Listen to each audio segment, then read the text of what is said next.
স্থানত প্ৰথম মই সৃষ্টিকৰ্তা ঈশ্বৰক ধন্যবাদ দিছোঁ আৰু মহান গুৰুজন আৰু গুৰুপিতা গুৰু মানুহ কোটি কোটি পৰা ধন্যবাদ দিছোঁ। মোৰ সাক্ষ্য মই মানুহজনৰ কাৰণে এই পবিত্ৰ গৃহলৈ আহিছিলোঁ 2016 চনত। মানুহজনৰ কুষ্ঠৰোগ হৈছিলে, কুষ্ঠৰোগটো ইয়াত আহি ভাল পাইছে। বহুত দুখৰ হৈ গৈছিলে, চাইকেল চলাব নোৱাৰিছিলে বা কোঠাৰৰ কাম কৰিব নোৱাৰিছিলে, ইয়াত আহি ভাল হ'ল। আৰু এই ল'ৰাজনৰ খুব বেমাৰ হৈছিলে, ডাক্তৰক আমিও ভাল নাপাইছিলোঁ। তাৰপৰা ইয়াত আমি লঘোণ প্ৰাৰ্থনা দিলোঁ। লঘোণ প্ৰাৰ্থনা দিয়াৰ লগে লগে 2 দিন লঘোণ প্ৰাৰ্থনা দিলোঁ, সম্পূৰ্ণ সুস্থ হৈ গ'ল ল'ৰাটো। আৰু মোৰ ধাতু বেমাৰ আছিলে, ইয়াত আহি ভাল হ'ল। আৰু এতিয়া সাক্ষ্যত নিদিয়াৰ কাৰণে কিজানি মোৰ আকৌ হৈছে। ঈশ্বৰৰ পৰা প্ৰাৰ্থনা কৰিছোঁ, যদি মোৰ ভুল ভ্ৰান্তি হৈছে ক্ষমা কৰে আৰু মোৰ এই ৰোগটো সুস্থ হয় আৰু এই সন্তানটো। Praise the lord. মোৰ নাম শ্ৰীমতী ৰাণু চাংমাই। মই চাচনি মণ্ডলীৰ পৰা আহিছোঁ সাক্ষ্য দিবৰ কাৰণে। আৰু প্ৰথমে মই এটা পাপ স্বীকাৰ কৰিব দিছোঁ। মই লকডাউনৰ সময়তে প্ৰথমবাৰ পুৰণা নামঘৰত মই ব্ৰত দিবলৈ আহিছিলোঁ। ব্ৰত দি খুব সুন্দৰকৈ আমি আহিলোঁ। গুৰুজনাক এই নামঘৰতে আমি সেৱা কৰি গুৰুজনাৰ ঘৰতে আহাৰ খাই আমি যাব লাগিছিল। কিন্তু দৈৱক্ৰমে মোৰ বেগটো এই নামঘৰত অকলেই থাকি গ'ল। আৰু আমি ছোৱালীজনীৰ সৈতে দুয়োজনী ইয়ালৈ আহিলোঁ। আহি মোৰ বেগটো ল'লোঁ। লওঁতে মই ভাবিছোঁ এইডোখৰ ইমান সুন্দৰ শান্তিপূৰ্ণ ঠাই, মই যেন ইয়াতেই মোৰ ছোৱালীজনীক মই যেন অৰ্পণ কৰোঁ। এনেকৈ কৰি মই আনন্দ মনেৰে কেইটামান কথা কৈ মই গুচি গৈছিলোঁ। মই ভাবিছোঁ ইয়াত কোনো নাই, কেৱল আমি ছোৱালীজনী মই আছোঁ। কিন্তু অলপ পিছত গৈয়ে পিছলৈ কোনোবা এজন যেন ইয়াত ৰৈ আছে এনেকুৱা ভাৱ হয়। আৰু পিছলৈ চাইছোঁ গুৰুজনা একদম সাক্ষাৎ আছে। মোৰ ইমান ভয় লাগিলে, মই যে অলপ ব্যভিচাৰ কৰিলোঁ। সেইকাৰণে মই গুৰুজনাক উভতি আহি গুৰুজনাৰ চৰণত মই সেৱা ল'ব নোৱাৰিলোঁ। মই এতিয়া বৰ্তিবলৈ আহোঁতে গুৰুজনাক মই সাক্ষাৎ কৰিছোঁ এইটো কথা, আৰু আজি আপোনালোকৰ আগতো কৈছোঁ যে ঈশ্বৰৰ ইচ্ছাৰ বিপৰীতে কোনোৱে যেন একো বস্তু আমি বিচাৰিব নালাগে। কিন্তু ঈশ্বৰক বিশ্বাস ৰাখিলে সকলো বস্তুৱেই পোৱা যায়। মোক গুৰুজনাই, যদি মই ভুল কৰিলোঁ, তথাপিতো গুৰুজনাই মোক কাণতে এটা গান গাই মোক পবিত্ৰ আত্মাৰ তেওঁ সাক্ষ্য দিছে। আৰু মোৰ দ্বিতীয়বাৰ মই চাচনি মণ্ডলী হৈ ব্ৰত দিবলৈ আহোঁতে মোৰ স্কিনত এটা প্ৰব্লেম হৈছিলে। ডাক্তৰে কৈছিলে এইটো কাটি ট্ৰিটমেণ্ট কৰিব লাগিব। কিন্তু মই মনতে ভাবি ল'লোঁ, নহয়, মই পবিত্ৰ নামঘৰত ব্ৰত দিব গ'লে মোৰ এই অসুখটো ভাল হ'ব। আৰু তেতিয়াই মই ক'লোঁ, মোৰ সকলো ভুল অপৰাধ ক্ষমা কৰি মোৰ এই স্কিনৰ প্ৰব্লেমটো ভাল কৰি দিয়া প্ৰভু। আৰু সঁচাকৈয়ে ঘৰলৈ গৈছোঁ, মোৰ স্কিনৰ প্ৰব্লেমটো ভাল হৈ গ'ল। আৰু সেই যে মই ভুল কৰিছিলোঁ, তেতিয়াৰ পৰা মোৰ পিছে পিছে এটা বেয়া গোন্ধ অনবৰতে ঘূৰি ফুৰিছিলে।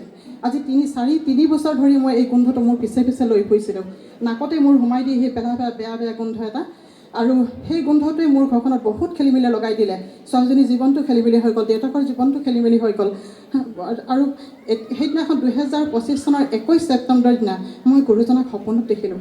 আৰু সপোনত দেখাৰ পিছৰ পৰা সেই বেয়া গোন্ধটো মোৰ ঘৰখনৰ পৰা একেবাৰে নাইকিয়া হৈ গ'ল, মোৰ গাৰ পৰাও একেবাৰে নাইকিয়া হৈ গ'ল।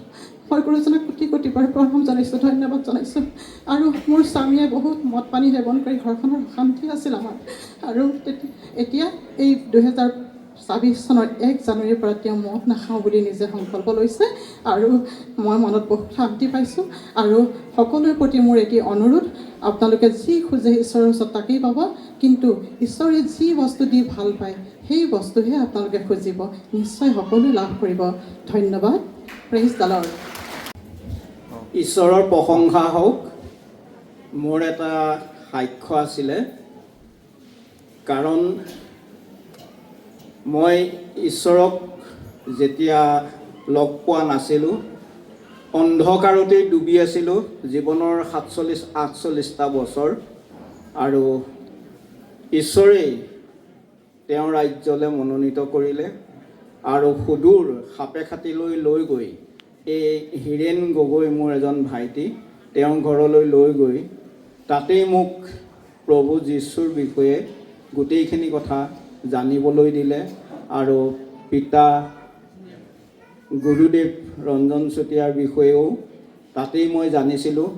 কিন্তু মই ইয়াত আহিবলৈ সুবিধা পোৱা নাছিলোঁ। তেতিয়া লকডাউন আছিলে। 2021 চনৰ 8 ডিচেম্বৰ তাৰিখে মই জানিছিলোঁ কথাখিনি। কিন্তু মই তাৰ পাছত বাহিৰত গুচি গ'লোগৈ। আৰু এতিয়া জানুৱাৰী 13 তাৰিখে আহি আজি এই পবিত্ৰ গৃহত আহিবলৈ পাই নিজকেই ধন্য মানিছোঁ আৰু গুৰুদেৱক কোটি কোটিবাৰ ধন্যবাদ জনাইছোঁ। কাৰণ মই যি অন্ধকাৰত জীৱনৰ 47টা বছৰ ডুবি আছিলোঁ আৰু তাৰ পৰাই আহি তেওঁৰ বিষয়ে যেতিয়া মোক মাতৃয়ে ক'লে, সেই দিনাখনেই মোৰ চকু মেল খাইছিলে আৰু সেইদিনাই মই অনুতপ্ত হৈছিলোঁ আৰু মই 2 ঘণ্টা সময় একেৰাহে কান্দিয়ে আছিলোঁ জীৱনটোত কি ভুল কৰিলোঁ বুলি। আৰু সেয়ে জীৱনৰ টাৰ্ণিং পইণ্ট, সেই সময়তেই জীৱন সলনি হৈছে। আৰু মই তাৰ আগতে মদ, ভাং, জুৱা চব ব্যৱহাৰ কৰিছিলোঁ, সেইবিলাকো খাইছিলোঁ। কিন্তু সেই তাৰিখতে মদ নেখাওঁ বুলি ভাবিছিলোঁ আৰু লাহে লাহে সকলো বেয়া বস্তু মোৰ জীৱনৰ পৰা আঁতৰি গৈ পিতা পৰমেশ্বৰৰ ৰাজ্যলৈ মোক মনোনীত কৰিলে। আৰু এই পবিত্ৰ গৃহৰ যোগেদিয়ে মই এই ঈশ্বৰৰ ৰাজ্য পাবলৈ সক্ষম হৈছোঁ। গতিকে গুৰুদেৱলৈও কোটি কোটিবাৰ ধন্যবাদ জনাই মই এই সাক্ষী এই পবিত্ৰ গৃহত প্ৰদান কৰিলোঁ। ধন্যবাদ। ঈশ্বৰৰ প্ৰশংসা।